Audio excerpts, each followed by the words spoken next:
V30 government jobs channel. Guys, మనకి big breaking news మనకైతే ఇక్కడ కనిపిస్తుంది, క్లియర్గా తెలిసిపోతుంది. అత్యంత భారీ నోటిఫికేషన్ అయితే మనకైతే రిలీజ్ అయిందని చెప్తున్నాను. సో గైస్ చూస్తే మనకి 10,277 వేకెన్సీస్ తోటి ఒక సూపర్బ్ క్లర్క్ నోటిఫికేషన్ అయితే మనకైతే రిలీజ్ అయింది. సో గైస్ చూస్తే మనకి 30,000 నుంచి మనకి శాలరీ అయితే స్టార్ట్ అవుతుంది, అన్ని ఎలివెన్సెస్ కలుపుకొని. తెలుగులోనే మీరైతే ఎగ్జామ్ రాయొచ్చు. సో తెలుగు వచ్చిన వారికి ఫస్ట్ ప్రిఫరెన్స్ ఉంటుంది మన యొక్క స్టేట్స్, అంటే మనకి ఆంధ్రప్రదేశ్ అండ్ తెలంగాణ క్యాండిడేట్స్ అందరికీ కూడా. ఓకే, ఫుల్ డీటెయిల్స్ మనం అయితే డిస్కస్ చేద్దాం. సో ఐబీపీఎస్ యొక్క క్లర్క్ నోటిఫికేషన్ ఇప్పుడు ఫుల్ నోటిఫికేషన్ అయితే మనకైతే రిలీజ్ చేశారు. గైస్ మీరు గుర్తుందా, 29th జూన్ మనం ఆల్రెడీ వీళ్ళ దగ్గర నుంచి షార్ట్ నోటిఫికేషన్ గురించి మనం ఒక పర్టికులర్ వీడియో అయితే చేసాం. స్క్రీన్ మీద కూడా డిస్ప్లే చేస్తున్నాం చూడండి, ఇదే thumbnail. అప్పుడు కూడా చాలామంది అయితే చూశారు. దాని యొక్క మెయిన్ నోటిఫికేషన్ అయితే ఈరోజు అయితే రిలీజ్ అయిపోయింది. ఈవెన్ అప్లికేషన్ ప్రాసెస్ కూడా స్టార్ట్ అయిపోయింది. సో ఈ యొక్క వీడియోలో క్లియర్గా డీటెయిల్స్ అన్ని కూడా డిస్కస్ చేద్దాం. ఈ యొక్క 10,277లో ఆంధ్రప్రదేశ్కి తెలంగాణకి అసలు ఎన్ని వేకెన్సీస్ ఉన్నాయి, కేటగిరీ వైజ్ ఫీజు ఎంత, అప్లికేషన్ ప్రాసెస్ ఏంటి, ఏమేమి డాక్యుమెంట్స్ కావాలి, అన్ని కూడా క్లియర్గా అయితే డిస్కస్ చేద్దాం. బిఫోర్ దట్ కంపల్సరీ లైక్ చేయండి, షేర్ చేయండి. ఒక న్యూ వ్యూవర్ అయితే తప్పకుండా సబ్స్క్రైబ్ చేసుకుని పక్కన బెల్ ఐకాన్ క్లిక్ చేసి ఆల్ ప్రెసెస్ పెట్టుకోండి. ఓకే, డీటెయిల్స్ చూసేద్దాం. గైస్ మీకు ఒక ఇన్ఫర్మేషన్ వీడియో డిస్క్రిప్షన్లో లింక్ మీకు ఇచ్చేసిన తర్వాత మీకు V30 పేజ్ ఓపెన్ అవుతుంది. ఒకసారి ఎలా ఓపెన్ అవుతుంది మీకు చూపిస్తున్నాను చూడండి ఒకసారి. Let's start.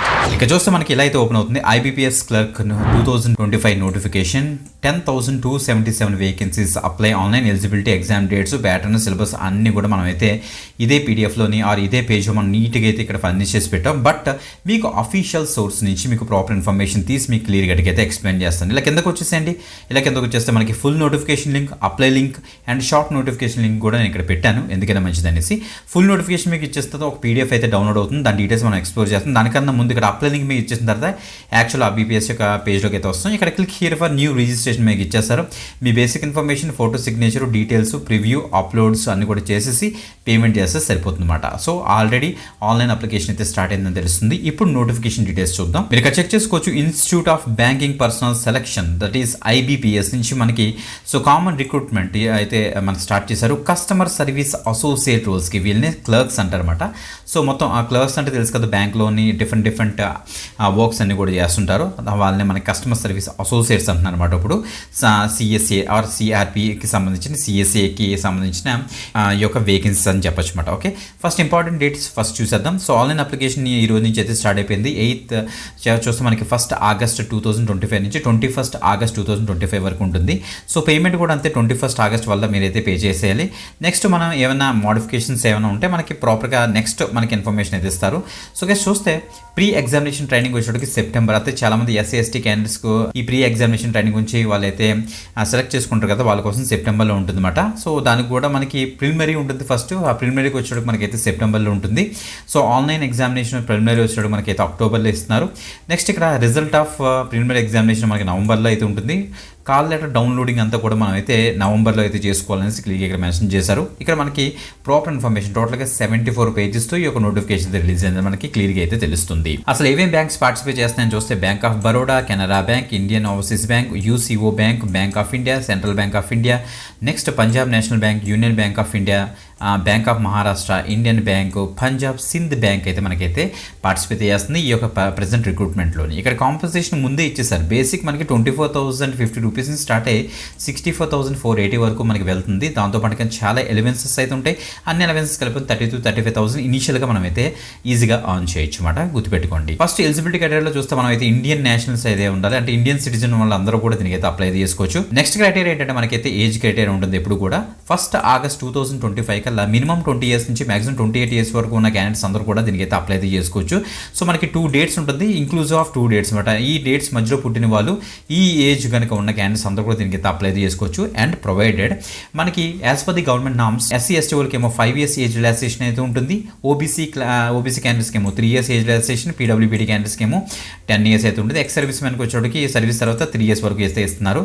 Next widows, divorce women and women legally separated for their husbands have not remarried వాళ్ళందరికీ కూడా మనకి ఇక్కడ చూస్తే concession the age of 35 general క్యాండిడేట్స్కి, 38 ఏమో ఓబీసీకి, 40 ఇయర్స్ ఏమో ఎస్సీ ఎస్టీ క్యాండిడేట్స్కి అయితే ఇస్తున్నారు. ఇక్కడ చెక్ చేసుకోండి. నెక్స్ట్ ఎడ్యుకేషన్ క్వాలిఫికేషన్స్లో ఏమి ఉండాలి చూస్తే యాజ్ ఆన్ 21 ఆగస్ట్ 2025కి మీరు ఎనీ డిగ్రీ పూర్తి చేసి ఉండాలి. మీరు ఫైనల్ ఇయర్ క్యాండిడేట్స్ అయినా సరే మీకు 21 ఆగస్ట్ 2025 కల్లా మీకు డిగ్రీ చేతికైతే వచ్చేసి ఉండాలన్నమాట.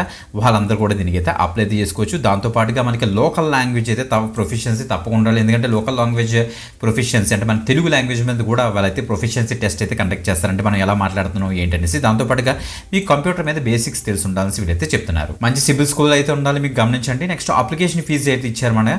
సో ఇక్కడ చూస్తే SC ST PWBD ESM and DSM క్యాండిడేట్స్కి 175 రూపీస్ ఇంక్లూజివ్ ఆఫ్ జిఎస్టీ వీళ్ళైతే ఛార్జ్ చేస్తున్నారు. అదే అదర్ క్యాండిడేట్స్ అందరికీ కూడా 850 రూపీస్ అయితే ఛార్జ్ చేస్తున్నారు. ఇదైతే మనకి ఎప్పుడు ఉండే ఫీ స్ట్రక్చరే. ఎగ్జామినేషన్ విషయానికి వస్తే ఫస్ట్ మనకైతే ప్రిలిమినరీ ఎగ్జామినేషన్ అయితే కండక్ట్ చేస్తారు. ఆ తర్వాత మనకి మెయిన్ ఎగ్జామ్ ఉంటుంది. ప్రిలిమినరీ ఎగ్జామినేషన్ మనకి ఆబ్జెక్టివ్ టైప్ టెస్ట్ మాట అది. సో ఇంగ్లీష్ లాంగ్వేజ్ మీద మనకి 30 క్వశ్చన్స్ 30 మార్క్స్ ఉంటుంది, 20 మినిట్స్ ఇస్తారు. న్యూమరికల్ ఎబిలిటీ మీద 35 20 మినిట్స్ ఇస్తారు. రీజనింగ్ ఎబిలిటీ మీద 35 మార్క్స్ ఉంటుంది, 20 మినిట్స్ అయితే ఇస్తారు. టోటల్గా 100 క్వశ్చన్స్ 100 మార్క్స్కి. సో 1 అవర్ మనకైతే టైం అయితే ఇస్తారని క్లియర్గా ఇక్కడ మెన్షన్ అయితే చేస్తారు. చెక్ చేసుకోండి. Cut off section cut off కూడా ఉంటుంది, చెక్ చేసుకోండి. తర్వాత మనకి మెయిన్ ఎగ్జామినేషన్ అయితే ఆబ్జెక్టివ్ టైప్ అయితే ఉంటుంది. So general and financial awareness మీద 40 క్వశ్చన్స్ 50 మార్క్స్కి అయితే ఉంటుంది. సో 20 మినిట్స్ ఇస్తారు. నెక్స్ట్ జనరల్ ఇంగ్లీష్కి వచ్చేటికి 40 క్వశ్చన్స్ 40 మార్క్స్కి 35 మినిట్స్ ఉంటుంది. రీజనింగ్ ఎబిలిటీ వచ్చేటికి మనకి 40 క్వశ్చన్స్ 60 మార్క్స్కి ఇస్తున్నారు, 35 మినిట్స్ ఇస్తున్నారు. నెక్స్ట్ క్వాంటిటేటివ్ యాప్టిట్యూడ్ మీద 35 క్వశ్చన్స్ 50 మార్క్స్కి 30 మినిట్స్కి అయితే ఇస్తున్నారు అనమాట.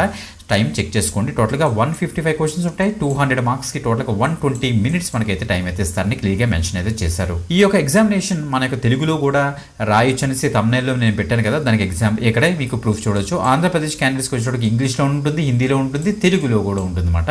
అదే మనకి తెలంగాణకు వచ్చేటప్పటికి ఇంకా చెక్ చేసుకోండి, ఇంగ్లీష్, హిందీ, తెలుగు, దాంతోపాటుగా ఉర్దూ కూడా వీళ్ళైతే ఇంక్లూడ్ అయితే చేశారు. వేరే స్టేట్కి అప్లై చేసుకుంటూ ఉంటే ఆ యొక్క పర్టికులర్ స్టేట్లో ఒక లోకల్ లాంగ్వేజ్ మనకైతే వచ్చానో గుర్తుపెట్టుకోండి. పెనాల్టీ ఆఫ్ రాంగ్ ఆన్సర్స్ ఇది చాలా ఇంపార్టెంట్ గైస్. ఎప్పుడు కూడా ఐబీపీఎస్కి ఎప్పుడు కూడా సేమ్ ఒకటే ఉంటుంది. 0.25 మార్క్స్కి అయితే మనకైతే పోతాయి ఒకవేళ కనుక ఒక రాంగ్ ఆన్సర్ కనుక మనమైతే రాస్తే, అది మాత్రం గమనించండి. హౌ టు అప్లై విషయానికి వస్తే అంతా కూడా మీరైతే ఆన్లైన్లోనే మీరైతే అప్లై చేయాలి. వీడియో స్టార్టింగ్లోనే మీకు అయితే చూపించాను. అదే ఆన్లైన్ అప్లికేషన్ అయితే స్టార్ట్ అయిపోయింది. ఈ యొక్క ఫీజు పే చేసుకుని మీరైతే అప్లై అయితే చేసుకోవచ్చు. మోడ్ ఆఫ్ పేమెంట్ అంతా కూడా ఆన్లైన్ ఉంటుంది. ఇక వేకెన్సీస్ విషయానికి వస్తే మీరు ఇక్కడ చెక్ చేసుకోవచ్చు. మనకి స్టేట్ వైజ్ వేకెన్సీస్ అయితే నీట్గా ఇచ్చారు. ఫస్ట్ సెకండ్ దాంట్లో మనకైతే ఆంధ్రప్రదేశ్ స్టేట్కి సంబంధించి ఎస్సీ ఎస్టీ ఓబీసీ ఈడబ్ల్యూఎస్ యూఆర్కి అసలు వేకెన్సీస్ ఎలా డివైడ్ అయ్యాయనేసి మీరు ఇక్కడ చెక్ చేసుకోవచ్చు. టోటల్గా 367 వేకెన్సీస్ అయితే మన ఆంధ్రప్రదేశ్ రీజన్ వాళ్ళకి అయితే ఉన్నాయి. ఇలా కిందకు వచ్చేస్తే మనకైతే తెలంగాణ అయితే ఉంటుంది. తెలంగాణ స్టేట్కి వచ్చేటప్పుడు మనకి ఇక్కడ చూడొచ్చు మీరు టోటల్గా 261 వేకెన్సీస్ అయితే ఇచ్చారన్నమాట. సో కేటగిరీ వైజ్ అసలు ఎలా డివైడ్ అయ్యాయో మీరు ఇక్కడ చెక్ చేసుకోవచ్చు. మిగతా స్టేట్స్ యొక్క డీటెయిల్స్ అని కూడా ఇక్కడ ఇచ్చారు. చాలా పెద్ద పీడిఎఫ్ గైస్, అరౌండ్ 74 పేజెస్తో మనకి ఈ పీడిఎఫ్ అయితే రిలీజ్ చేశారన్నమాట. ఇప్పుడు ప్రిలిమినరీ ఎగ్జామినేషన్ మనకి అయితే ఉంటుంది. ఆ యొక్క టెస్ట్ సెంటర్స్ విషయానికి వస్తే ఆంధ్రప్రదేశ్లో మనకి అనంతపూర్, నెక్స్ట్ ఏలూరు, గుంటూరు ఆర్ విజయవాడ, కడప, కాకినాడ, కర్నూలు, నెల్లూరు, ఒంగోలు, రాజమండ్రి, శ్రీకాకుళం, తిరుపతి, విశాఖపట్నం, విజయనగరం అయితే ఉంది. అదే మెయిన్ వచ్చేటికి గుంటూరు ఆర్ విజయవాడ, కర్నూలు, విశాఖపట్నం, విజయనగరం అయితే ఉంది. తెలంగాణకు వచ్చేటికి మనకైతే హైదరాబాద్, కరీంనగర్, ఖమ్మం, మహబూబ్ నగర్, వరంగల్, నిజామాబాద్ ఉంది. అదే మెయిన్ వచ్చేటికి హైదరాబాద్, కరీంనగర్, వరంగల్ అయితే ఇస్తున్నారు. స్టేట్ వైజ్ మనకైతే లోకల్ లాంగ్వేజ్ ఉంటుంది కదా. సో ఆంధ్రప్రదేశ్కి వచ్చేటప్పటికి మనకి ఇక్కడ మీరు చెక్ చేసుకోవచ్చు, తెలుగు ఆర్ ఉర్దూ అని మెన్షన్ చేశారు. అదే తెలంగాణకు వచ్చేటప్పటికి ఇక్కడ మనకి సో తెలుగు ఆర్ ఉర్దూ అనేసి ఇచ్చారు, చెక్ చేసుకోండి. ఇప్పుడు ఆన్లైన్లో అప్లై చేయడం కోసం మనకు కావాల్సిన డాక్యుమెంట్స్ ఏంటి? ఫస్ట్ మీ దగ్గర అయితే ఫోటోగ్రాఫ్ అయితే ఉండాలి, స్కాన్ చేసి పెట్టుకోండి. సిగ్నేచర్ అయితే ఉండాలి, అది కూడా స్కాన్ చేసి పెట్టుకోండి. Left hand thumb impression ready చేసుకోండి. హ్యాండ్ రిటన్ డిక్లరేషన్ లెటర్ మీ దగ్గర అయితే ఉండాలి. SSC or SSLC 10th standard equivalent certificate మీ దగ్గర అయితే రెడీగా ఉండాలని వీళ్ళైతే చెప్తున్నారు. ఇంకా గ్రాడ్యుయేషన్ సర్టిఫికేట్స్ అని కూడా రెడీ చేసి పెట్టుకోండి గైస్. ఫస్ట్ ఫోటోగ్రాఫ్ కావాల్సిన అసలు ఫార్మేట్స్ ఏంటి, నెక్స్ట్ అసలు సైజ్ ఎంత ఉండాలని కూడా ఇక్కడ ఇచ్చారు. ఫోటోగ్రఫీ ఎలా క్యాప్చర్ చేయాలనేసి డూస్ అండ్ డోంట్స్ కూడా ఇచ్చారు. సిగ్నేచర్కి సంబంధించి మనకి డీటెయిల్స్ ఇచ్చారు, ఇక్కడ చెక్ చేసుకోండి. లెఫ్ట్ హ్యాండ్ సంబంధించిన ఫైల్ టైప్ ఏంటి, డైమెన్షన్స్ ఏంటి అని ఇక్కడ ఇచ్చారు, చెక్ చేసుకోండి. Hand written declaration letter. So hand written declaration letter అంటే మీ యొక్క ఓన్ హ్యాండ్ రైటింగ్తో ఒక వైట్ పేపర్ మీద మీరు రాయాల్సి వస్తుంది అనమాట. అది ఏం రాయాలనేసి ఇక్కడ ఇచ్చారు, చెక్ చేసుకోండి గైస్. ఓకే, డాక్యుమెంట్స్ అన్ని కూడా పీడిఎఫ్ ఫార్మేట్ అన్ని రెడీ చేసి పెట్టుకోండి. సో దట్ ఈజీగా మనం అప్లోడ్ చేసి అప్లై అయితే చేసుకోవచ్చు. మనకు కావాల్సిన ఎస్సీ ఎస్టీ ఫార్మాట్స్ అంటే caste certificate formats, next income certificate formats అన్ని కూడా 74 పేజెస్ తోటి ఈ యొక్క పీడిఎఫ్ రిలీజ్ చేశారు కదా. ఇదే పీడిఎఫ్లో మనకి అన్ని డీటెయిల్స్ ఇక్కడ ఇచ్చారు, మీరు ఇక్కడ చెక్ చేసుకోవచ్చు. చాలా ఇంపార్టెంట్ డీటెయిల్స్ గైస్, తప్పకుండా అయితే మీరైతే చెక్ చేసుకొని తొందరగా అయితే అప్లై అయితే చేసుకోండి. అప్లై చేయడం కోసం నేను ఆల్రెడీ చూపించాను కదా మీకు, ఇక్కడ చెక్ చేసుకోవచ్చు. వీడియో డిస్క్రిప్షన్ లింక్ మీకు ఇచ్చేసి ఈ డీటెయిల్స్ అని కూడా మీటింగ్ ప్రాపర్గా అయితే యాక్సెస్ చేసుకోండి. ఆఫ్టర్ దట్ మీరు ఇక్కడ ఫుల్ నోటిఫికేషన్ చెక్ చేసుకోండి. నెక్స్ట్ అప్లై లింక్ మీద ఇచ్చేసి యాక్చువల్ అప్లికేషన్ ప్రాసెస్ అయితే స్టార్ట్ చేసుకోండి. ఇంకా మీకు ఏమైనా డౌట్స్ వస్తే ఇక్కడ రిఫరెన్స్ డాక్యుమెంట్స్ మనకైతే ఇచ్చారు. ఈ రిఫరెన్స్ డాక్యుమెంట్స్ అన్ని కూడా మీరైతే వెరిఫై అయితే చేయొచ్చు. చాలా అంటే చాలా మంచి అప్డేట్ గైస్. ఎక్కువ మంది షేర్ చేయండి. సో మిస్ అవ్వకుండా కింద కామెంట్ చేయండి మీకు డిస్ట్రిక్ట్ ఏంటనేసి. ఇంకొక ఎక్సలెంట్ వీడియోతో మరి కలుద్దాం. అంతవరకు సెలవు. బాయ్.